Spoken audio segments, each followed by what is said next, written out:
Good morning and welcome to the Saxo Bank Morning Call. It is Thursday, March 21st, 2019, the day after an FOMC meeting that by all means was a very dovish one. We saw another dovish pivot from the Fed. The market was looking for this, but we got even more than we were looking for.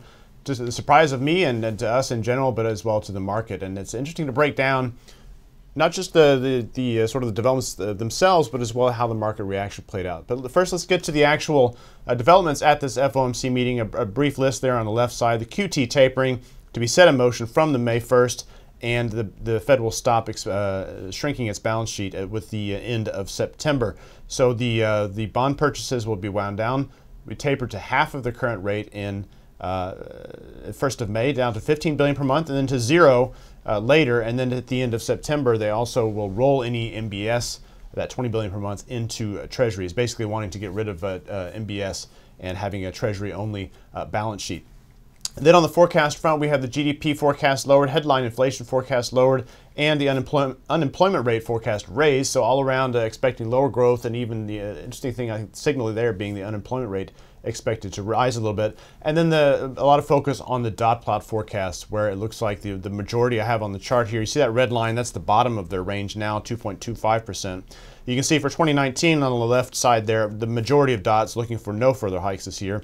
For next year, the median is maybe for a hike, but of course, forecasts out that far are not particularly interesting for forecastability.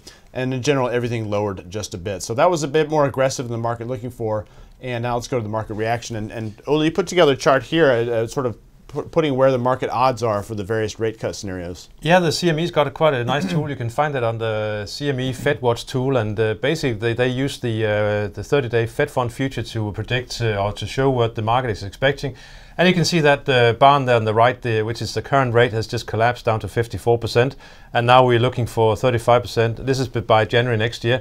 And you can see now we're almost approaching a 50-50 toss for a rate cut before over the next. So even with the Fed's dovish shift, the market continues to outdo what the Fed is saying on the market still they're still looking for more. Right.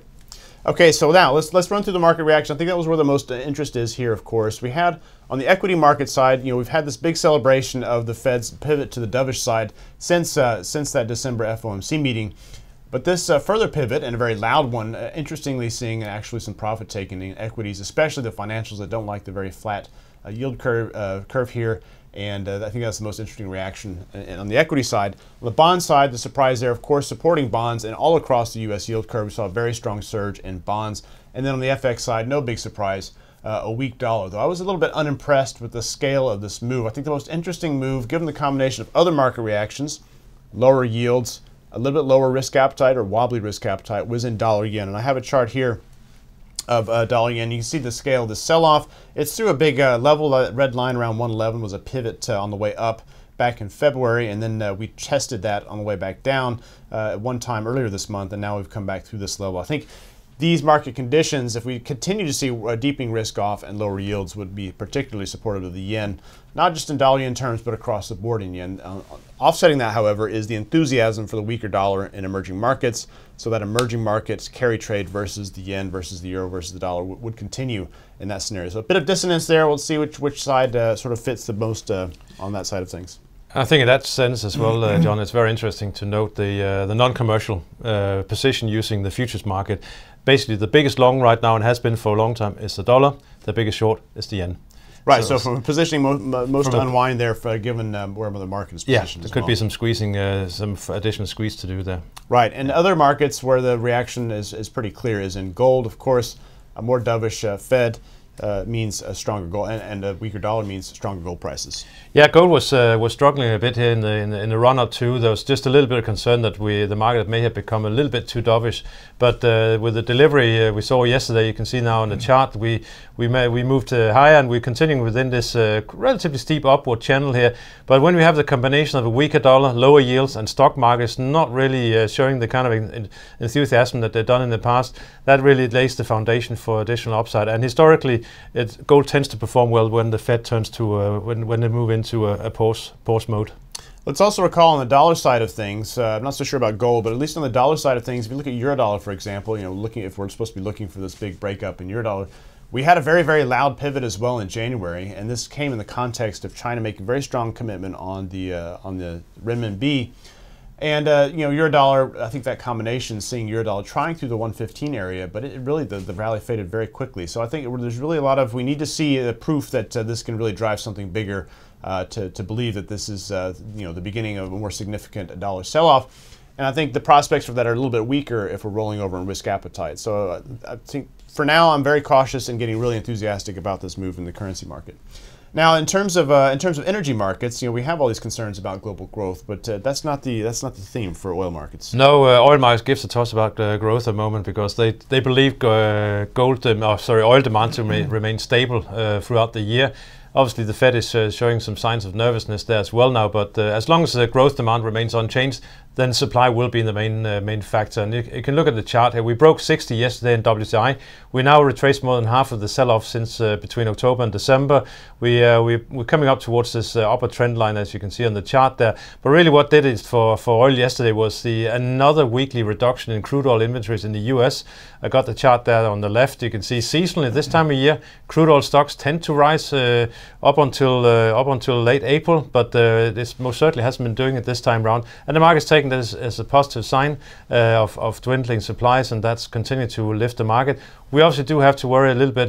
The higher the market goes, the more forceful tweets potentially we could see from Trump, the less waivers he may introduce or extend the waivers to give into Iran so they can continue to produce in order to keep the price down. So we probably have to be a bit careful here above 60 in WTI and 70 in Brent. But overall, as long as the focus on supply, the market will be supported. All right.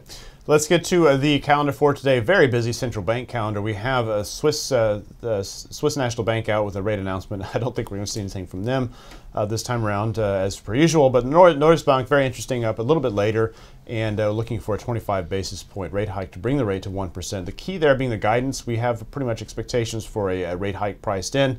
Obviously, strong oil, as we've just talked about, is a support there. So watch for the guidance. Euro NOK has moved quite a bit. Dollar NOK is especially interesting given the Fed's dovish pivot. Do they deliver enough? I think risk appetite and oil prices will be a key factor there as well, whether the NOK can continue to rally. Bank of England, I think they want to hike rates if they could, but they, of course, this Brexit situation standing in the way. We don't have much time here to run down the Brexit situation. Very nervous. Sterling on the defensive. The setup for next week couldn't be more crunch time because of the way that the EU is trying to use maximum leverage to strike fear into the hearts of parliamentarians to vote for May's deal or else. The idea being if it is an or else, we're going to get some kind of last hour scramble to either sort of reverse Brexit potentially or have a no deal, or at least a longer extension, or have a no deal Brexit. I think the assumption would be a long extension, which really doesn't help Sterling out that much, but we'll see. We'll talk about that tomorrow and more next week. Bank of England, anyway, I think they're looking at rapidly rising wages and could be considering a hike if they could get, and the biggest if ever, they could get clarity on Brexit. Otherwise, Philly Fed survey out later today and minor stuff in general. We had a strong Australian jobs report overnight, and that was interesting. Looking at those flash PMIs from Australia tonight as well. And then in EM, we have Russia's key rate announcement tomorrow. Dollar ruble was down through a key support level, supported, of course, by the dovish Fed and strong oil prices. Interesting there to see if that can continue apace or whether they would prefer to absorb the move and diversify and add to their reserves instead of allowing the ruble to appreciate. So next week, certainly on the longer-term event risk, will be all about Brexit. That's it for today. We'll be back tomorrow with the Saxo Bank Morning Call. Thanks for joining.